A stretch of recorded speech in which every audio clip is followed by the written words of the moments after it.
There comes a moment in every believer's life, a season, a storm, a struggle, when the doors seem shut tight, when prayers echo in silence and the heavens feel brass. But it is in that moment, beloved, when you stand at the threshold of the miraculous. Yes, this struggle is not here to destroy you. It is here to shape you, to mold you, to test your belief in the God who still works miracles. Repeat 3 words: believe in miracles. Some say the age of miracles has passed. Some say God no longer parts red seas or shuts the mouths of lions.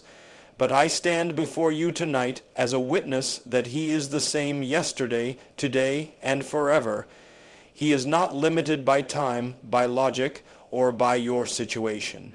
What seems impossible to man is only an opportunity for God to display his glory. When you believe in miracles, God will open doors that no man can shut. The doctor's report may say no cure. The banker may say no loan. The judge may say no mercy. But if God says yes, then no force in hell can say no. Repeat 3 words: God says yes. My friends, we do not serve a weak or distant deity. We serve the Almighty El Shaddai, the God of Abraham, Isaac, and Jacob, the one who sent fire from heaven for Elijah, who gave sight to the blind through Jesus, who raised the dead, who walked on water. That same God is alive and well today. That same miracle working power is still active, but here's the key: faith. It begins with belief. You must believe before you receive. You must speak life before you see life. You must walk in hope even when the desert stretches before you. Repeat 3 words: walk in hope. Faith is not just a feeling. It is a decision to trust God when the odds are against you. It's believing in the unseen. It's praising God before the walls fall. It's stepping into the Jordan River before the waters part. Some of you are waiting for the door to open before you move. But God is waiting for you to move before he opens the door. This struggle you're facing, this trial, this delay, is not a denial, it is preparation. God is stretching your faith muscles. He's testing your endurance. He's seeing if you will trust him even when nothing makes sense. Will you still pray when the answer is delayed? Will you still worship when the report is negative? Will you still give when you're down to your last? Repeat 3 words: still trust him. So many want the miracle without the process. We want the resurrection without the cross, but miracles are born in pain. Doors open in dark places. Lazarus came forth from a tomb. Joseph rose to power from a prison. Paul preached from a shipwreck. Jesus redeemed us from a cross. You cannot expect resurrection without death. You cannot expect miracles without faith. When you believe in miracles, you stop depending on human solutions. You stop trusting in what you can calculate or predict. You start living by divine expectation. You look at the dead end and say, this is where God will make a way. You look at the Red Sea and say, this is where God will part it. You look at the empty pantry and say, this is where manna will fall. Repeat 3 words: God makes ways. God opens doors not because we deserve it, but because we believe him. The woman with the issue of blood didn't wait for permission. She pushed through the crowd, touched the hem of his garment, and believed. And Jesus said, daughter, your faith has made you whole. It wasn't the crowd, it wasn't the robe, it was faith. Faith releases miracles. My friend, you must learn to see with the eyes of the Spirit, not the eyes of flesh. The natural sees obstacles, but faith sees opportunity. The natural sees delay, but faith sees development. The natural sees defeat, but faith sees destiny. Repeat 3 words: faith sees victory. When you believe in miracles, you don't speak like the world. You don't complain, you confess, you don't panic, you praise, you don't retreat, you rise. Your words have power. Life and death are in the tongue. Speak what you believe, not what you fear. Declare his promises, not your problems. Proclaim his goodness even in grief. Shout his power even in pain. Doors will open when you praise in the hallway. Chains will fall when you sing in the prison. Breakthroughs will come when you refuse to bow to fear. God doesn't need perfect conditions. He needs perfect trust. Repeat 3 words. Praise unlocks doors. You may say, but Billy, I've been praying for years. I've fasted, I've cried, I've waited. Nothing has changed. Hear me, delay is not denial. God is not ignoring you. He's aligning you. The longer the wait, the greater the weight of the miracle. Some doors require time because God is preparing not just the miracle, but also the maturity to handle it. You see, God isn't interested in just opening any door. He wants to open the right door, the door that leads to your destiny, the door that glorifies Him, the door that aligns with His will. And sometimes that means He will close the wrong doors. He'll block the easy path to save you from a cheap victory. He'll frustrate your plans to fulfill His purpose. Repeat 3 words, trust God's timing. So don't be discouraged in this struggle. Don't let the closed doors define your future. Don't allow unanswered prayers to become unbelief.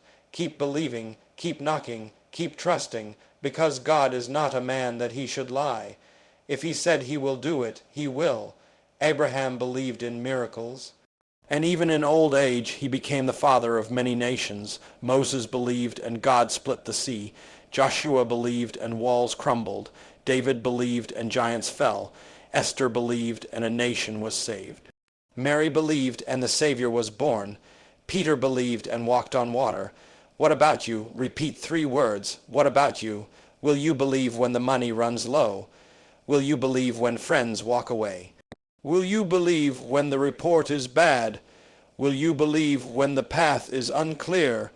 Because the door doesn't open to the doubter. It opens to the believer, and the doorknob is on your side. God wants to do the impossible in your life. But He needs your cooperation, not perfection, but participation. He needs your surrender. He needs your expectation. He needs your belief. When you believe in miracles, the atmosphere shifts. Heaven leans in. Angels stand at attention. Chains loosen. Winds obey. Mountains move. Demons tremble. Why? Because faith is the currency of heaven. It's what moves the hand of God. Repeat 3 words. Faith moves God. You don't need to have it all figured out. You just need to trust the one who already has. You don't need to see the whole staircase. Just take the first step. Speak the word. Stand on the promise. Walk through the pain. Wait in hope. Worship in silence. And God will do what only He can do. He will open doors. You must believe before you receive. That is the divine order of miracles. Faith is not just a passive hope. It is an active trust in the character of God. It's easy to believe when things are going well. It's easy to have faith when the bank account is full, when the doors are swinging open, when prayers are answered the way we expected. But the true test of belief is in the wilderness. It's in the waiting. It's when the healing hasn't come, when the opportunity hasn't shown up, when your heart is tired from praying the same prayer over and over again. Yet still you believe. You see, God does not respond to fear. He does not respond to panic. He does not respond to complaining. He responds to faith. Faith is the substance of things hoped for, the evidence of things not seen. Faith is what pleases God, not perfection. Not performance, but faith. The kind of faith that says, Lord, I don't see it yet, but I know you're working. I don't feel it, but I believe you're moving. I don't have the answer, but I trust your will. When the woman with the issue of blood approached Jesus, she had nothing left. No money, no doctors, no strength. For 12 long years she had suffered, isolated and ashamed. According to the law, she wasn't even supposed to be in the crowd, but something in her refused to give up. Something in her believed that if she could just touch the hem of his garment, she would be healed. not because of the cloth, but because of who wore it. That belief radical, bold, persistent faith pushed her forward. She didn't wait for permission. She didn't wait for an invitation. She didn't wait for perfect conditions. She reached out in her brokenness, in her desperation, in her weakness, and she touched Jesus. And in that moment, power left his body, healing flowed, and Jesus, in the middle of a crowd pressing in from all sides, stopped. He looked around and said, "Who touched me?" Not because he didn't know, but because he wanted to recognize her faith. She came forward trembling, afraid, but he looked at her and said, "Daughter, your faith has made you whole." Not his robe, not the crowd, not even his proximity. It was her faith that made her whole. That's the power of belief. You must believe before you receive. There are many people standing in the presence of God, surrounded by opportunities, hearing sermons, reading scripture, but they are not receiving. Not because God is not able, but because they are not believing. They are too focused on their problems, too buried in doubt, too entangled in fear. Faith is not denying the facts. It is declaring that God is greater than the facts. You must stretch out your hand even when your strength is gone. You must open your mouth and pray even when your voice trembles. You must walk toward Jesus even if you're limping. That is the kind of belief that unlocks the miraculous. Don't wait for the door to open before you believe. Believe and the door will open. Don't wait to feel strong before you act. Act and strength will come. God honors faith. God moves when you trust him. God releases healing, favor, wisdom, and breakthrough, not to the doubters, not to the spectators, but to the believers. You must believe before you receive. That is the posture of heaven. That is the key to the supernatural, and that is the pathway to your miracle. The struggle is not punishment, it's preparation. Many times when we go through pain, delay, disappointment, or rejection, we assume that God is angry with us, that we've done something wrong, that we're being punished. But that's a lie from the enemy. God does not use struggle to destroy you. He uses it to prepare you. He is not trying to break you. He is building you. Closed doors are not God abandoning you. They are often his way of saying, "Not yet." They are his divine pause, his sovereign redirection, his way of protecting you from what you cannot yet see. Just because you don't understand it now doesn't mean it's not part of his plan. God is always working, sometimes behind the scenes, sometimes in silence, but always with purpose. You see, God is more interested in your character than your comfort. He is more concerned with your development than your convenience. Anybody can praise God when everything's going right, but can you still trust him when everything is going wrong? That's where faith is forged. That's where maturity is built. That's where destiny is shaped. In the valley, not the mountaintop. The struggle you're in right now is not in vain. It's teaching you how to pray deeper. It's showing you how to lean on God instead of your own strength. It's stretching your endurance, increasing your wisdom, humbling your heart, sharpening your discernment. You are being refined by the fire, not consumed by it. God is molding you into someone who can carry the blessing without it crushing you. Sometimes God will close a door not because he's saying no, but because he's saying grow. You're not ready for what's on the other side yet. If he opened it too early, you might sabotage the very thing you've been praying for. So he uses delay to develop you. He uses waiting to mature you. He uses silence to strengthen your trust. Think of Joseph. He had a dream from God, but before the palace came the pit. Before the crown came the prison.